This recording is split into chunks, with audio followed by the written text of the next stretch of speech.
नहीं नहीं, बिल्कुल भी नहीं। इतना फालतू समय और पैसा बिल्कुल भी नहीं है हमारे पास। तुम्हारा दिमाग तो सही है ना रूबी, कि नहीं? लगता है उसमें कुछ गड़बड़ी आ गई है। बेकार की बातें करवा लो बस तुमसे, उसमें तुम सबसे आगे हो। गोविंद बहुत ही बुरी तरह से चिनचिनाते हुए अपनी पत्नी रूबी से बोला। गोविंद, इसमें दिमाग खराब होने वाली क्या बात कह दी है मैंने? अगर इतनी दूर जाकर भी वहीं पास में रहने वाली मेरी बहन के घर 1-2 दिन के लिए हम लोग चले जाएंगे तो उसमें कौन सी बहुत बड़ी आफत आ जाएगी? मेरी सगी बड़ी बहन है वो। उनको जैसे ही पता चला कि हम लोग ऋषिकेश तक आ रहे हैं, वैसे ही उन्होंने अपने घर आने का निमंत्रण दे डाला। यहाँ तक कि जीजा जी ने भी तुमसे बात कर ली है। फिर क्यों बेकार की नानुकुर? उन लोगों को भी अच्छा लगेगा और मुझको भी खुशी मिलेगी। काफी दिनों से जीजी से मुलाकात नहीं हो पाई है। रूबी भी थोड़ा सा आक्रोशित होकर तेज स्वर में बोली। हाँ हाँ, तुम औरतों का क्या है, तुम लोगों को बस मुंह ही तो खोलना होता है। तुमने तो टुप्प से मुंह खोला और जो मन में आया वो सब कुछ बोल भी दिया। लेकिन हम लोगों पर क्या बीतेगी ये तो सोचना ही नहीं चाहती हो ना? फालतू में ही रुपया पैसा खर्च होगा या नहीं, इससे तो तुम लोगों को मतलब कहाँ। बस जरा सा मायके या मायके के आसपास के लोगों के पास जाने का मौका मिले तुरंत उछलने लग जाती है। कोई कहीं भी नहीं जा रहा, चुपचाप बुआ जी के घर की शादी निपटाओ और उल्टे पांव घर वापस आ जाओ। और ज्यादा ही कहीं और जाने के लिए मन उतावला हो रहा है तो चुपचाप घर में ही बैठो, कहीं भी जाने की जरूरत नहीं है। इनको दीदी के घर जाना है, जैसे दीदी से कभी मिली ही ना हो। गोविंद ने बुरा सा मुंह बनाते हुए कहा। ठीक है गोविंद, तुमसे इतने लंबे चौड़े लेक्चर की ही उम्मीद थी मुझको, लेकिन फिर भी मैंने अपनी बात कही। कोई बात नहीं, जैसा तुम ठीक समझो, क्योंकि ये तो मुझको भी पता है कि तुमको मेरी भावनाओं से कुछ भी लेना देना नहीं है। वैसे भी तुम मेरे मायके वालों से कौन सा सगापन रखते हो? ये कहते हुए रूबी अपनी बेबसी पर कराह उठी और उसकी आंखों में पानी भर आया। क्यों होती है महिलाएं मजबूर? क्यों नहीं अपने मन की कर पाती है? क्यों हमेशा चलती है पति की? दरअसल रूबी के पति गोविंद की बुआ के पोते की डेस्टिनेशन वेडिंग ऋषिकेश में हो रही थी। वहीं आगे देहरादून में रूबी की बड़ी बहन रहती थी। इसीलिए वो गोविंद से गुजारिश कर रही थी कि जब हम लोग देहरादून के इतने पास तक जा रहे हैं तो लगे हाथ जीजी के घर भी हो लेंगे। लेकिन वो पति ही क्या जो पत्नी की बातों को स्वेच्छा से स्वीकार कर ले। और वैसे भी गोविंद रूबी के मायके या मायके वालों की रिश्तेदारी से थोड़ा कम ही लगाव रखता था, जबकि अपने परिवार में कोई भी रिश्तेदारी हो तो उसको निभाने के लिए वो बहुत ही ज्यादा उतावलापना दिखाता। बस इसीलिए वो रूबी की रिश्तेदारी में कहीं भी आने जाने से कतराता रहता था। रूबी को हमेशा ही इस बात का बहुत दुख लगता और इस समय भी रूबी को गोविंद के इस व्यवहार से कष्ट तो बहुत ही ज्यादा पहुंचा। लेकिन परिस्थितियां उसके अपने हाथ में नहीं थी, इसीलिए वो दुखी मन से ही सही लेकिन शादी में ऋषिकेश जाने की तैयारी में लग गई, क्योंकि गोविंद की बुआ जी ने बहुत ही ज्यादा मनुहार करके उसको बुलाया था। आखिर उनके लाडले भतीजे की पत्नी जो वो ठहरी। खैर रूबी गोविंद के साथ ऋषिकेश पहुंच गई और खुशी खुशी शादी में शामिल हुई और अच्छी तरह से वो दोनों शादी को निपटाकर वापस भी आ गए। गोविंद को देहरादून नहीं ले जाना था रूबी को, तो नहीं ही लेकर गया। समय अपनी गति से चल रहा था। इस बात को लगभग 2-2.5 साल बीत चुके थे। अचानक एक दिन गोविंद चहकते हुए घर में घुसा। क्या बात है गोविंद, आज तो बड़े खुश नजर आ रहे हो, कोई खजाना वगैरह मिल गया है क्या? रूबी ने गोविंद को इतना ज्यादा खुश देखकर पूछ ही लिया।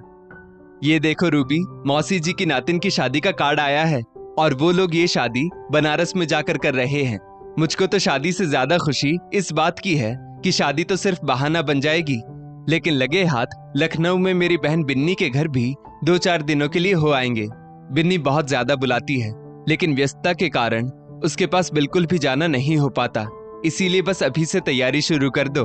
और हाँ, बिन्नी के लिए उसका मनपसंद नाश्ता मठरी और बेसन के गोंद पड़े लड्डू भी बना लेना, क्योंकि उसको तो ये दोनों चीजें बहुत ही ज्यादा पसंद है।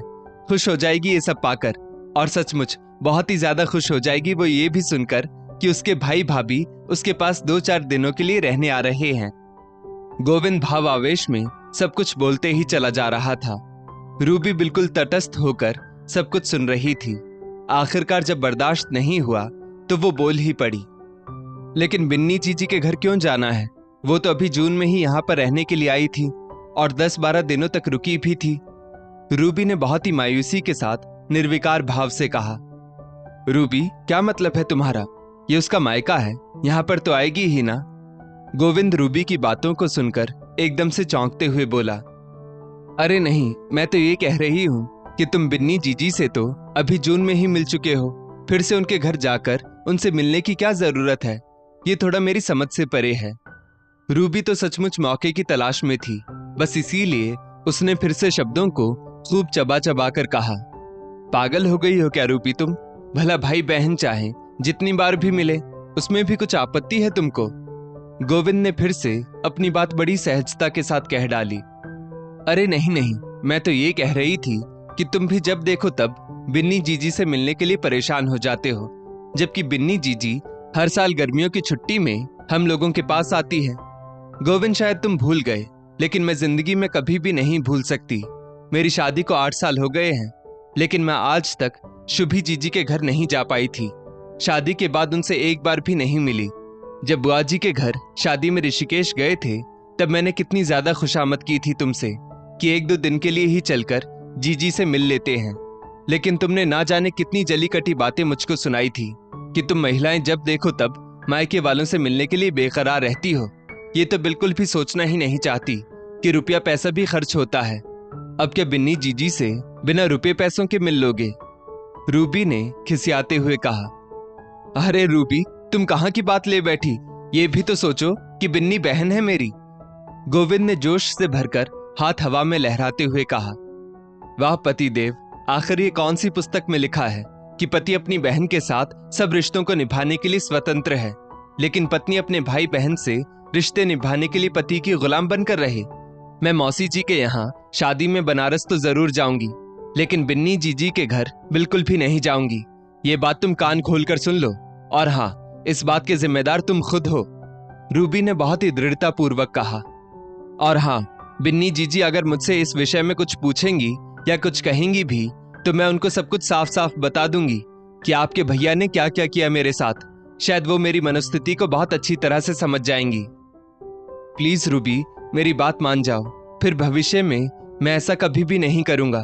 तुम ये तो सोचो कि बिन्नी कितना ज्यादा बुरा मान जाएगी कि हम लोग उसके शहर के इतना नजदीक गए और उसके घर नहीं गए। गोविंद अपने शब्दों में मुलायमियत लाते हुए बोला, नहीं गोविंद, इस बार तो बिल्कुल भी नहीं, क्योंकि तुमने उस समय ये बिल्कुल भी नहीं सोचना चाहा था कि मेरी जीजी को भी बहुत ही ज्यादा बुरा लगा था, क्योंकि हम लोग भी उनके घर के बिल्कुल नजदीक गए थे। रूबी ने फिर से दृढ़ शब्दों में कहा और वहां से उठकर रसोई में चली गई। अब तो गोविंद के पास कुछ भी बोलने के लिए नहीं बचा था, क्योंकि रूबी बिल्कुल भी गलत नहीं कह रही थी। अपनी हठ धर्मिता से गोविंद ने रूबी को उसकी बहन से मिलने जाने नहीं दिया था। वो चुपचाप उठकर बाहर निकल गया। अब पेड़ बोया बबूल का तो आम कहां से लाए। दोस्तों, इस स्टोरी को लेकर आपकी क्या राय है? नीचे कमेंट करके जरूर बताइएगा, और ऐसी ही और भी बेहतरीन वीडियोस के लिए हमारा पेज जरूर फॉलो करें। धन्यवाद।